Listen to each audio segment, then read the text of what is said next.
Au chapitre de l'actualité, pour une gestion plus optimale des données de sa clientèle, une offre de services plus sécurisée, la BNI a présenté son attestation de protection des données. L'ONG Vie Florissante était à sa 10e édition de remise de dons dans la sous-préfecture de Kouébo à l'occasion de la fête de fin d'année. Et dans une cérémonie officielle tenue à San Pedro, 63 agents du port autonome ont été distingués par l'État de Côte d'Ivoire pour leur dévouement et leur contribution au secteur portuaire. On en sait davantage dans ce journal.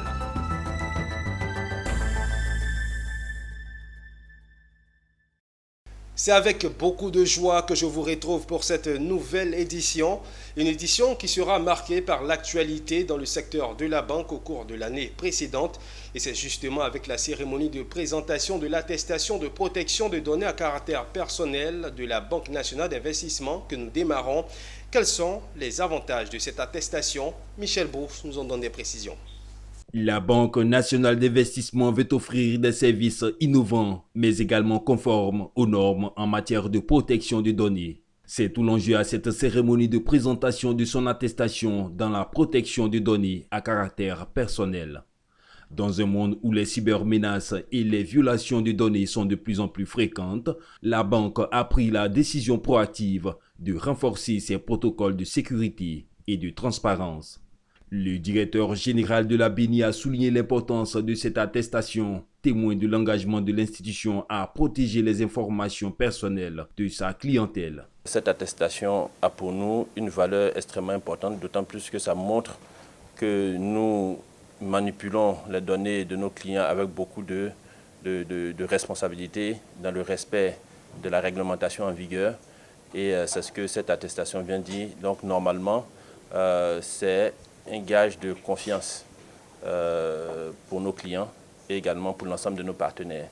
Et également le symbole d'une bonne gestion et d'une bonne gestion des risques au niveau de la banque. Cette certification a reçu le soutien des experts. Ils ont exhorté l'institution financière à poursuivre dans cette dynamique. Ce qui a milité en faveur de la BNI, c'est la mise en œuvre de politiques, de process, de pratiques les plus exigeantes et les plus conformes par rapport à ce qui est prévu par non seulement la réglementation, mais les best practices et les meilleures pratiques qui existent, et les meilleurs standards qui existent en la matière.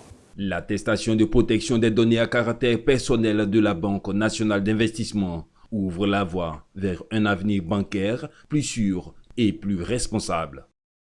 L'École nationale d'administration et la NCA Bank ont décidé de marcher main dans la main. L'objectif étant de donner à la Côte d'Ivoire des élites pour accompagner le processus de développement déjà enclenché. La convention a été paraphée par les deux parties. Retour sur cette journée. Chaude poignet, sourire aux lèvres et clameur publique.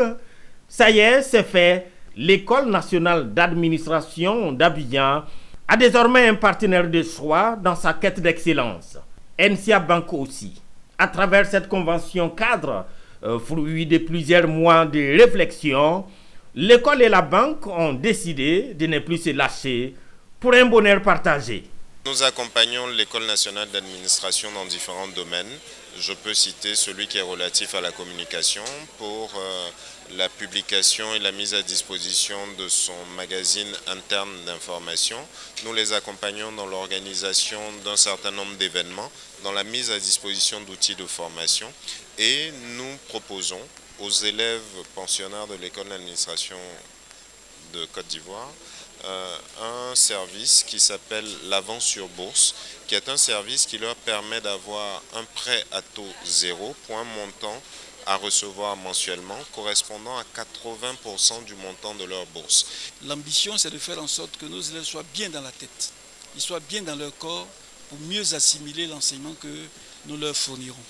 Ils doivent être bien dans leur tête, bien dans le corps pour porter la charge de tout l'enseignement et être demain des fonctionnaires compétents et efficaces. C'est tout l'enjeu de cette convention que nous signons.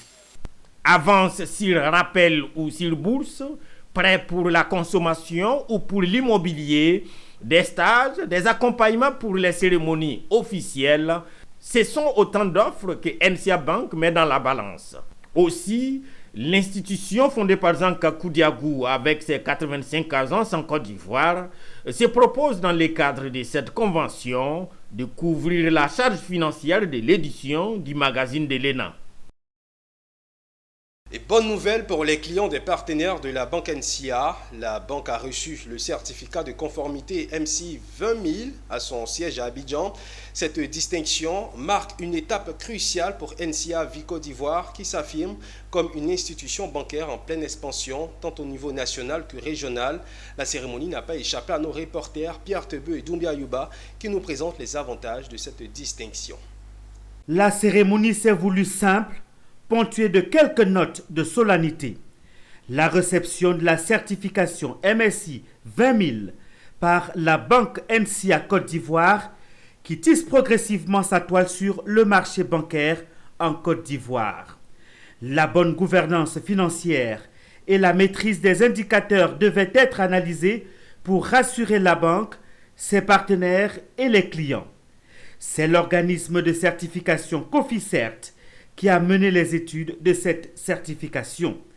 Les analystes de Cofficert ont étudié les derniers exercices financiers de la NCA Banque Côte d'Ivoire. Une certaine preuve d'exemplarité, de montrer qu'aujourd'hui il y a des établissements africains qui sont capables de montrer l'excellence financière, la bonne gouvernance financière. Donc c'est donner l'exemple aux autres et puis aussi c'est aussi l'effort de toutes les équipes, du directeur général, M. Léon Siassé. En obtenant la certification dédiée à la qualité financière, NCA vient dire aujourd'hui à l'ensemble de ses partenaires, qu'ils soient économiques ou financiers, et également aux régulateurs, qu'elle est une banque de confiance. Également, NCA, puisqu'elle s'est soumise à l'évaluation selon une norme mondiale, elle démontre une fois de plus qu'elle est une banque qui dépasse tout simplement le périmètre ivoirien, elle est une banque du monde. Résultat, elle répond parfaitement aux exigences strictes de la norme qui doit garantir une bonne solidité et performance financière. Un exercice nécessaire qui permet à la NCA Banque Côte d'Ivoire de poursuivre ses objectifs. Ce que je veux dire déjà, c'est que c'est la poursuite de la quête vers l'excellence. Nous avons commencé avec plusieurs certifications, le MSI 20000. Donc c'est une quête vers l'excellence, comme notre directeur général, M. Léon Siassé, l'a dit tout à l'heure. Donc nous poursuivons les efforts dans ce sens, accompagnés de la vision du directeur général, mais aussi d'une équipe forte et solide derrière nous pour accomplir tout cela. Nous, au niveau du département financier et du contrôle de gestion, cette certification déjà nous a confirmé un certain nombre de choses, de bonnes pratiques, et cette certification a aussi mis en lumière des points d'amélioration au niveau de la gestion quotidienne du département, au niveau de la gestion de la banque. ISO 9001 pour témoigner d'une politique de management humaine et d'une stratégie de relations clientèle vertueuse, Label Lucie 26000 pour récompenser la stratégie RSE de NCA Banque Côte d'Ivoire, AML 30000 en décembre 2023 qui salue les engagements de la NCA Banque Côte d'Ivoire dans la lutte contre le blanchiment d'argent. Aujourd'hui, c'est MSI 20000 qui prouve la solidité de la NCA Banque Côte d'Ivoire. L'actualité se poursuit avec cette interrogation. Quels sont les mécanismes de financement du secteur privé? En collaboration avec la Chambre de commerce américaine en Côte d'Ivoire, des échanges autour d'un petit déjeuner avec le secteur privé ivoirien étaient consacrés non seulement au mécanisme de financement de la Banque ouest-africaine de développement, mais aussi à son portefeuille. Issa Badini. Du lait, du thé, des jus locaux, des fruits, de la viennoiserie et autres confiseries. Il y a tout ce qu'il faut pour démarrer la journée. Mais mieux, à ce petit déjeuner d'affaires de la BOAD avec le secteur privé ivoirien, il y avait également sur la table la question des mécanismes de financement de la banque. Des solutions de financement pour être précis. Vous savez, la BOAD, Banque ouest-africaine de développement, a souhaité rencontrer les adhérents, les membres et plus généralement le secteur privé, donc les membres de la Chambre américaine, la Chambre de commerce américaine, pour leur présenter les solutions de financement que nous leur offrons. Nous avons toute une palette de solutions de financement, le prêt direct, le prêt senior, qui est l'instrument le plus utilisé. Donc il s'agit juste pour un financement, un porteur de projet ou une entreprise qui a un projet de venir voir la BOAD en disant j'ai besoin, peut-être j'ai mon projet qui coûte 100, il me faut peut-être en prêt peut-être 50 ou 60. La BOAD peut contribuer au financement de ce projet-là jusqu'à hauteur de 50%. Des solutions de financement pour une zone de l'UEMOA qui a plus que besoin de se développer. Les secteurs ou les pays qui sont en difficulté, la BOAD est présente. Nous sommes banque détenue par ces pays-là, c'est les 8 pays de l'UEMOA. Donc nous sommes présents, nous finançons les secteurs peut-être relativement risqués ou pour lesquels les banques locales n'ont pas forcément beaucoup d'attrait. Nous sommes présents parce que nous sommes conscients de notre rôle de banque de développement. Un petit déjeuner d'affaires avec le secteur privé, accompagné pour la circonstance par la Chambre de commerce américaine en Côte d'Ivoire, qui croit fermement que les jeux en vaut la chandelle. Le but de l'initiative, c'était vraiment de promouvoir les mécanismes de financement de la BOAD auprès de nos membres. Puisque nous avons plusieurs types de membres, nous avons des membres qui sont des compagnies américaines qui ont pignon sur rue et qui sont basées ici en Côte d'Ivoire, mais nous avons aussi des compagnies ivoiriennes qui ont des relations transactionnelles et commerciales avec les États-Unis.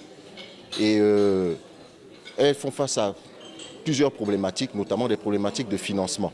Donc le rôle de la Chambre, c'est aussi de pouvoir les accompagner dans un certain nombre de défis et de challenges auxquels elles peuvent avoir à faire face. La Côte d'Ivoire, qui a bénéficié de plus de 2000 milliards de francs CFA de la banque depuis sa création, dont 45% pour le secteur privé, a déjà obtenu à mi-parcours 2024 un engagement de près de 324 milliards de francs CFA.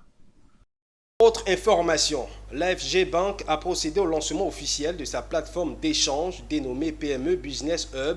Cette initiative s'inscrit dans un cadre d'échange et de partage d'expériences ainsi que pour présenter les offres et services de cette banque. La PME Business Hub, cette plateforme de l'AFG Bank, a été présentée aux responsables et chefs d'entreprise. Des experts du domaine de la finance et des entrepreneurs ont été mobilisés à la cérémonie de présentation. La digitalisation ou le levier de performance dans une PME était le thème au centre du panel d'échange interactif entre les auditeurs présents. Cette plateforme de la FG Bank démontre une fois de plus son engagement envers le développement durable des PME en leur offrant un espace dédié où elles pourront trouver les ressources nécessaires pour développer leurs activités de façon pérenne. Cette activité avait pour objet de leur présenter les capacités que nous avons d'accompagner le développement de leurs affaires, notamment avec la gestion de risque de crédit dans lequel nous sommes accompagnés par le Fonds de solidarité africain en termes de partage de risques, ce qui nous donne plus de capacité pour accompagner les entreprises et puis aussi leur donner des informations sur tous les services que nous offrons et aussi les associer à ce panel que nous avons vu tout à l'heure sur la digitalisation qui permet de leur donner des idées sur comment transformer leurs entreprises avec plus de digital ou plus d'efficacité. En matière d'impact, on ne peut faire mieux qu'accompagner les PME qui sont au cœur du tissu économique ivoirien. Et donc c'est dans ce cadre-là que nous avons réfléchi à mettre en place une démarche la plus complète possible parce qu'ils ont des besoins qui vont du financier au non financier. Le financier, nous savons nous y prendre, c'est notre métier, leur apporter des solutions de financement, des solutions transactionnelles avec nos outils digitaux, avec notre proximité sur le terrain. Mais nous avons aussi la capacité de les accompagner en mettant ensemble des experts qui puissent apporter des réponses aux autres problématiques qu'ils ont en dehors de l'aspect financier. L'importance de cette initiative a été saluée par des partenaires financiers présents. Ils ont aussi dévoilé leur stratégie d'accompagnement en faveur des PME.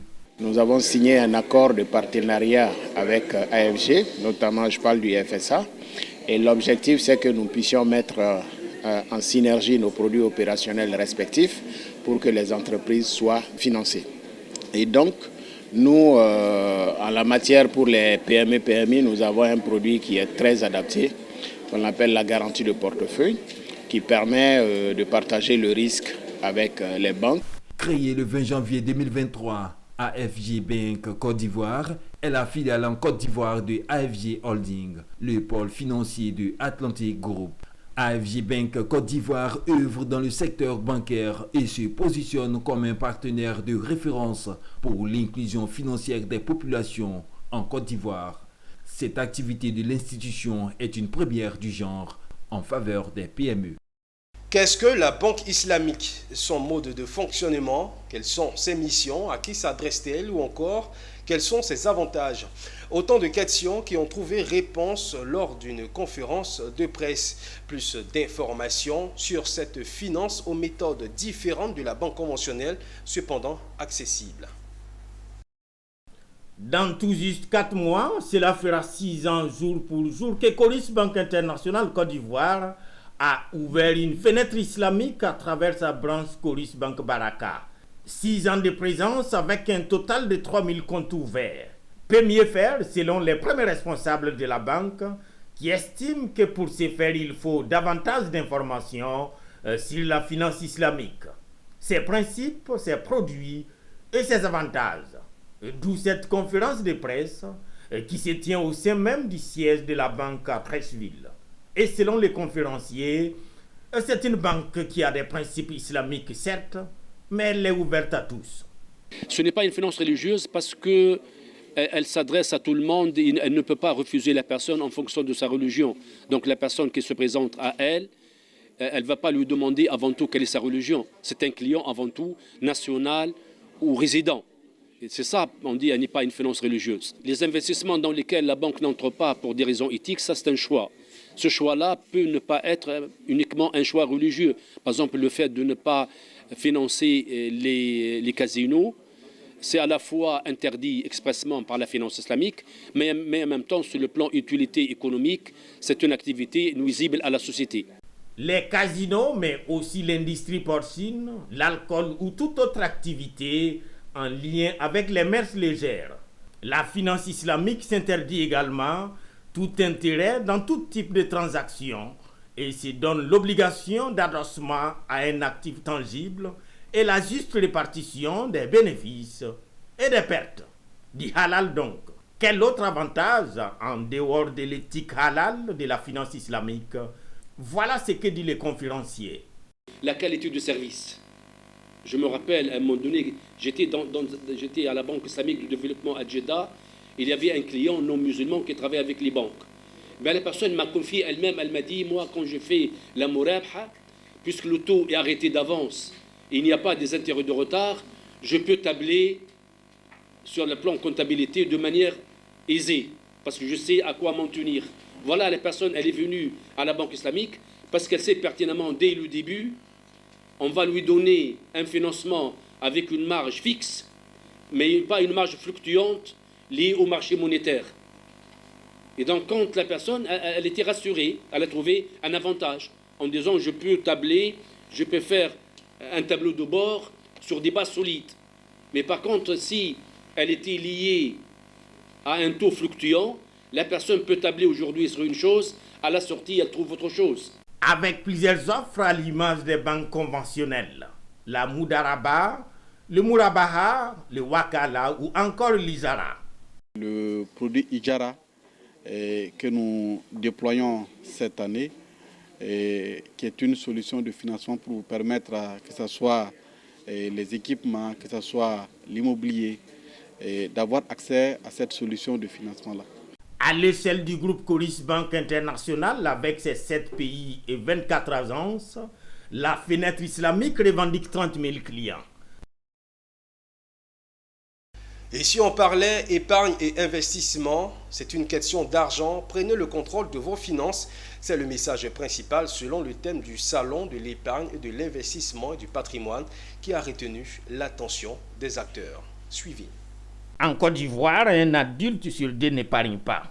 Selon le directeur général d'Ecobank Côte d'Ivoire, à cette cérémonie d'ouverture du salon de l'épargne. Pire, 70% de ces adultes ne disposent pas de compte bancaire formel. Il faut agir, dit-il. Ce chiffre doit nous interpeller. Il freine l'investissement, il limite les opportunités pour les familles afin de se construire un avenir serein.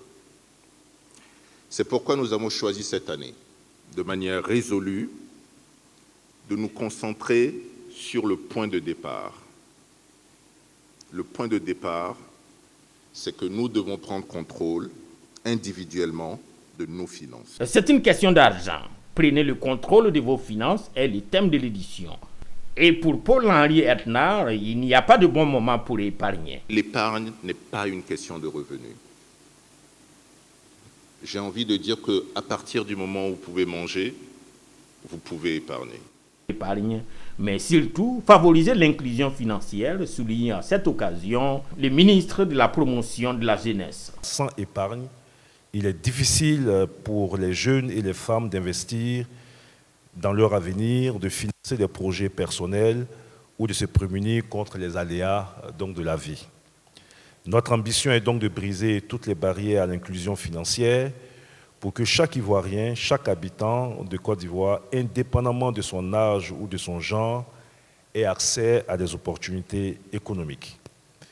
À cet effet, la stratégie du gouvernement repose sur plusieurs axes, notamment l'accès aux services financiers de base, la promotion de la finance digitale à travers l'utilisation des technologies digitales, le financement des projets portés par des jeunes et des femmes, le renforcement des capacités à travers des formations et des programmes d'accompagnement. Pendant des jours, les salons seront meublés de panels de communication, de partage d'expériences, mais aussi d'expositions. Le salon de l'épargne, de l'investissement et du patrimoine est, faut-il le rappeler, à sa 7e édition. Et retour à l'actualité, l'ONG Vie Florissante était à sa 10e édition de remise de dons au village de Kakakro-Ngban dans la sous-préfecture de Mpwebo. Cette journée a permis aux organisations de remettre plusieurs lots en vivres et non-vivres pour marquer son élan de solidarité envers les populations démunies, vulnérables, aux orphelins, aux veuves de cette localité. Michel Brou et Richard Akeke. C'est avec les bras chargés de provisions composées entre autres de produits alimentaires et d'appareils électroménagers que l'ONG Vie Florissante a posé ses valises à Kakakro-Ngban. L'organisation a fait œuvre utile en offrant plus de 1500 kits aux populations vulnérables, aux orphelins, aux veuves et aux personnes en situation de handicap. Ce geste de générosité visait à alléger les souffrances des familles touchées par la pauvreté et à leur offrir un soutien à l'occasion des fêtes de fin d'année. Et je pense qu'une vie qui est triste meurt vite. Parce que la tristesse, quand tu penses à manger mais tu n'as pas, quand tu es trop pensif et que personne ne vient vers toi, alors tu te dis que pourquoi je vis? D'autres s'en vont se tuer. Donc nous avons décidé, par ces dons-là, les témoignages suivent toujours. Et par ces dons, même d'autres ont quitté la vie de prostitution, la vie de vol.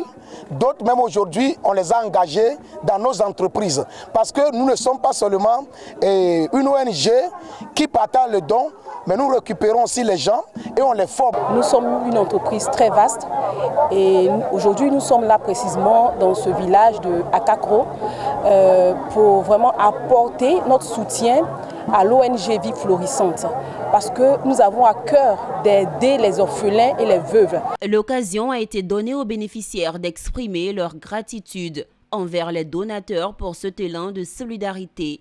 Toutefois, ils ont affiché leurs besoins pour la réalisation d'un centre hospitalier. Nous avons un gros village et ce gros village-là n'est pas électrifié. Et c'est très important.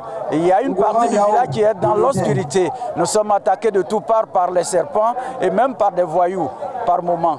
Donc nous sollicitons une aide auprès de l'ONG afin que l'extension de l'électricité, c'est-à-dire les poteaux électriques, puissent atteindre près de 800 lots. L'ONG Vie Florissante s'est donné pour mission de soutenir les communautés défavorisées et promouvoir l'union et la cohésion entre les populations. Cette activité bénéficie de l'accompagnement financier de la marque Shefa de l'entreprise Le Gestionnaire, spécialisée dans l'offre de biens et services dans l'immobilier, les finances et l'électroménager. Dans une cérémonie officielle tenue à San Pedro, 63 agents du port autonome ont été distingués par l'État de Côte d'Ivoire pour leur dévouement et leur contribution au secteur portuaire. Il s'agit de 16 femmes et 47 hommes qui ont reçu la médaille d'honneur du travail, une reconnaissance de leur employeur. L'événement s'est déroulé en présence des représentants des ministères de l'Emploi et des Transports ainsi que des autorités locales. Le témoignage d'Albel Kwao, commenté par Zénab Dosso.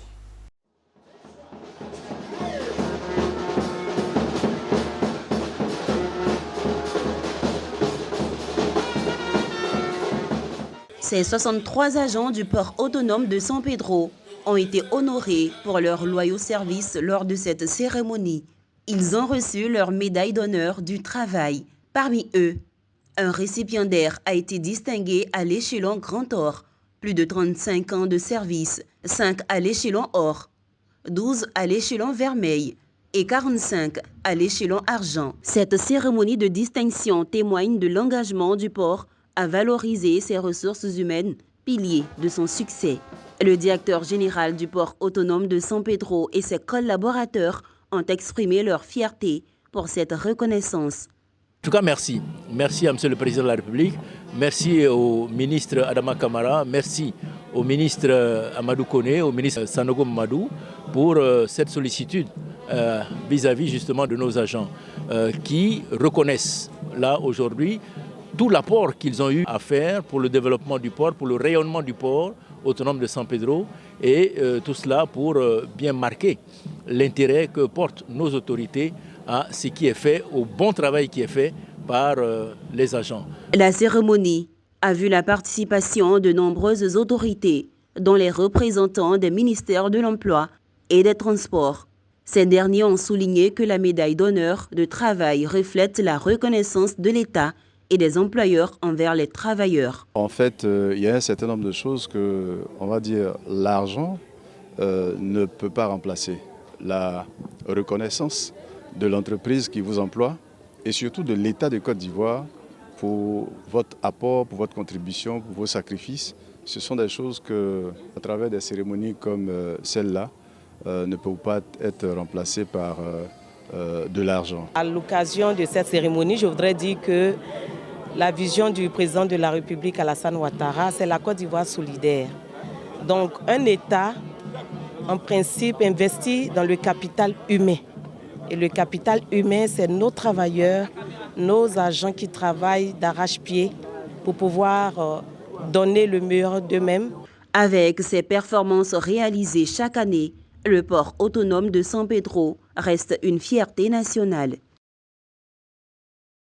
Et voilà qui met un terme à cette édition. Merci de l'avoir suivi. Restez en notre compagnie. Les programmes se poursuivent. À très bientôt.